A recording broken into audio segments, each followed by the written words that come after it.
So this is some lessons that I've picked up in high school and a recap because it's unfathomable to me, but I am graduating and I'm moving away from the place where I spent the last 12 years of my life. So that's incredibly scary, but actually I'm so excited to leave. I'm so excited to actually go somewhere new every day and to see new people. To start, my high school experience was a very varied, beautiful mess. We spent the first 2 years, grade 9 and 10, online. 1 year, we were high flex mode. And this year, which is my senior year, we are fully on site. Life felt incredibly compressed, especially during my senior year, because we were all just trying to experience as much as we can, do as much as we can before we leave, and make up for lost time. Because we couldn't do all of the normal high school things because we were fucking stuck in our homes. Despite all of that, there are so many things to be grateful for, and I've never felt so excited and conflicted to end something. Every end brings a new beginning, so that explains the jumble of emotions, really. But wherever I go, I will always bring these 5 lessons with me. The first lesson I learned is that you can do so many things in a short period of time. This lesson applies to experiencing things and also time management in general.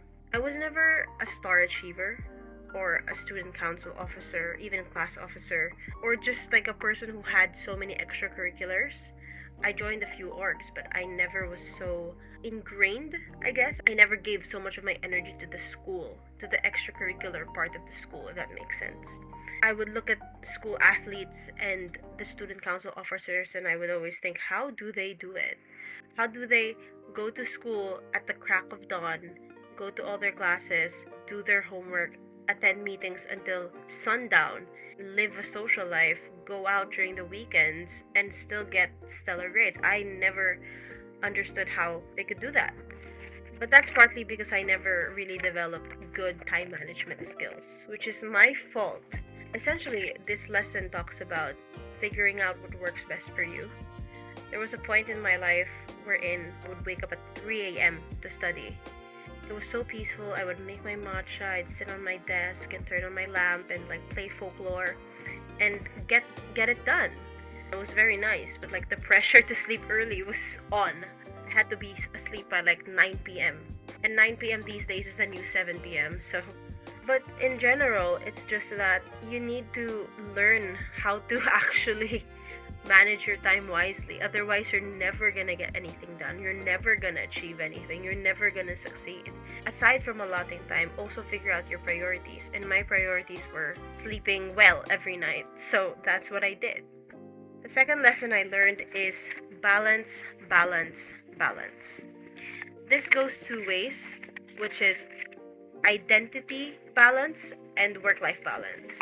They're interconnected. They feed off of each other.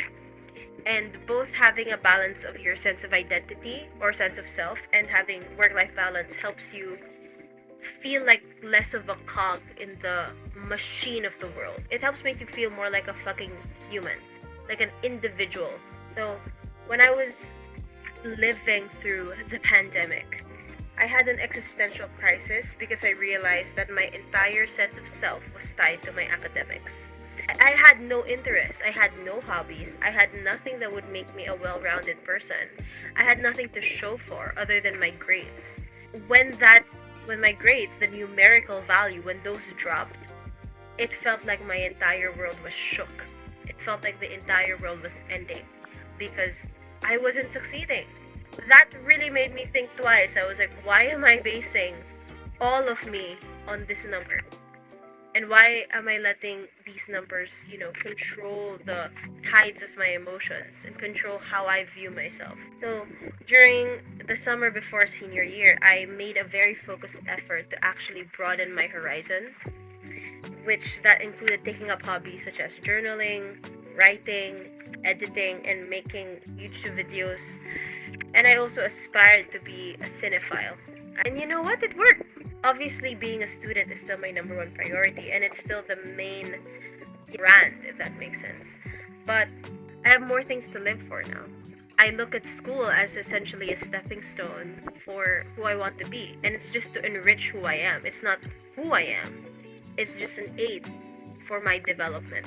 Connected to that is work-life balance. For me, work-life balance means obviously working hard and playing hard. Playing hard, do things that make you feel relaxed. It's doing things that make me forget everything for a while. There's so much pressure in daily life, sometimes I just want to rot in bed. And that's okay. If that's binge watching, if that's eating shitty ramen and messing up your entire room, that's okay. Like, do what you gotta do to make you feel better. And also, I highly recommend analog hobbies because sometimes we need to touch grass, sometimes we need to actually touch pen and paper and make something physical, make something real, because this doesn't feel real. These pixels on the screen, these don't feel real to me. Lesson number 3 is who you are will be shaped by the people you choose to be friends with. I heard of this quote before, I don't know where, but you're the average of the 5 people you spend the most time with. I highly, highly agree with that. Of course, it doesn't always apply. It definitely makes sense. Whenever you look at the person and you look at their group of friends, and it just makes sense why they're that type of person. So for me, it's really important to stick with a crowd that you feel comfortable with. That depends on anyone. If your crowd is like the academic weapons to the max, if your crowd is, the athletes, if your crowd is like, I don't know, the party goers, or you could be multiple crowds, but your core group of friends should be people that have the same values as you and have the same goals and wants to go where you want to go. Obviously not the same path, but you all want each other to succeed. If you want to strive, you need to surround yourself with people who have the same mindset. Because if you want to strive and you're surrounded by people who want to party all the time, you're not gonna get anywhere. I'm so grateful for all of the friends I've made throughout the years. All the deep talks, homework help, going out, being stupid together. Now we're entering college together. All of the things we've been through, all of the things we've lost and we've gained, and just even the littlest fights we've had, they've all contributed to where we are today. And teamwork does make the dream work. I don't know where I would be without my friends, so I'm always eternally grateful for all of them. So I think everyone deserves to have a friend group like that. Lesson 4 is you are capable of so much more than you think you are. Honestly, the first time I truly related to this quote was when I commuted for the first time. It might seem unimportant to some, it might even seem easy to some, but for me, I never commuted all my life prior to, I think, grade 11, and I was so scared of doing so. But after completing that act, after going to my school for the first time and getting back home by myself, I realized that this is the first taste of freedom and independence. And this is the first step of adulting, which was a wild thought. But not just that. For example, I never thought I'll pass certain entrance exams. I never thought I'd be a co-head of a class project. I never thought I would, gain honors. Honestly, at certain points during a few hell weeks in my high school life, I thought graduation was a far-off dream. But I am here. I'm here living proof that honestly it's just harder in your head. And sometimes constraints are actually what fuel us to push the boundaries and to just get through it. To just fucking do it. It's the fact that you have to do it and you have a deadline. For me, it really works. External pressures to push me forward. Most of the time, but not all the time, of course, what holds us back the most is ourselves.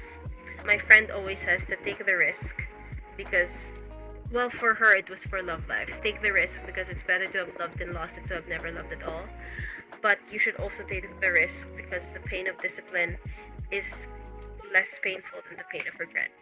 And lastly, my final lesson is the only way out is through. This lesson is very comforting for me because it shows that there are no shortcuts in life. There's never a bloodless way out. You will always face hardship. You will always feel like shit. You'll always feel like you can't do it. You're always gonna be David to Goliath. But at the end of the day, you can do it. At the end of the day, you did do it. My mother said once, gawin mo na yan. Wala namang ginagawa ang pagko-complain mo. Kailangan mo na gawin yan. So, gawin mo na lang. I don't know, but that really set a light bulb on my brain. Because I realized that the only way through is to just follow the process. Obviously, you need to work smarter, not harder. But again, there are no bloodless shortcuts in life. And hardships are what shape us to be better people. Also, people have done it before you, and so many people will do it after you. So, like, if they could do it, why can't you? And you can't escape your obligations. You can't keep running away from it, because whatever you run away from, you're always gonna get chased by. So, break it down into small increments, in small segments, and fake it till you make it, and then do it. And guess what? It will work. There were so many instances where I thought I couldn't do it, especially when I was studying for the college entrance exams and I had to take math. But I just faked it till I made it. Guess what? I'm here. And I'm gonna enter a college that I feel proud that I've passed. In conclusion, obviously my high school experience is vastly different from other people's, but I am so grateful for it. I'm grateful for my privilege. I'm grateful for where I am and where I stand and where I will go. Am I ready for college? Fuck no. Absolutely not. Am I excited? Yeah. I know where I'm going, and I hope I can actually stay there. But in any case, my goal was always just to make little 7-year-old me proud. And I think she is. I honestly think she is. So that's all for today. Thank you for listening.